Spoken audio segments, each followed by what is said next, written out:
Մովսես Տաթևացին հիմնանորոգման աշխատանքներ է սկսում իրականացնել եւ այս տրամաբանությունը շարունակում է նրա հաջորդ կաթողիկոսը Փիլիպոս առաջին Աղբակեցին։ Փիլիպոս Աղբակեցի կաթողիկոսի ժամանակ ոչ միայն շարունակվում են հիմնանորոգման աշխատանքները,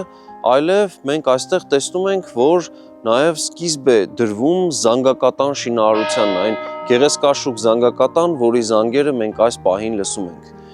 Այս գործի հարցում իհարկե մեծ դեր են ունենում ժամանակի հայ մեծահարուստները եւ բնականաբար ազգային բարերարի դիրքերում է հանդես գալիս այդ ժամանակվա հայ խոջայության ներկայացուցիչ անձնավորություն։ Տվյալ դեպքում պոլսահայ վաճառականական խավի ներկայացուցիչ Անտոն Չելեպին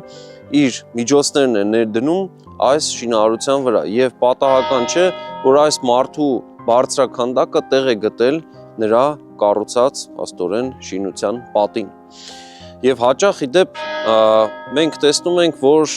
բավական անտեղին փորձ է արվում նրա բարձրաքանդակը նույնացնել Շահ Աբբասի հետ, իբրև Շահ Աբբասի բարձրաքանդակ, այնինչ դա ամբողջությամբ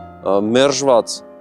վարկած է, որովհետև Շահ Աբբասի բռնագաղթի ժամանակ այդ շինությունը գոյություն չի ունեցել, որ մի հատ էլ Շահ Աբբասի պատկերը լիներ։ Նախագծի գլխավոր գործընկերն է Converse բանկը, ֆինանսական աշխարհի ձեր հուսալի գործընկերը։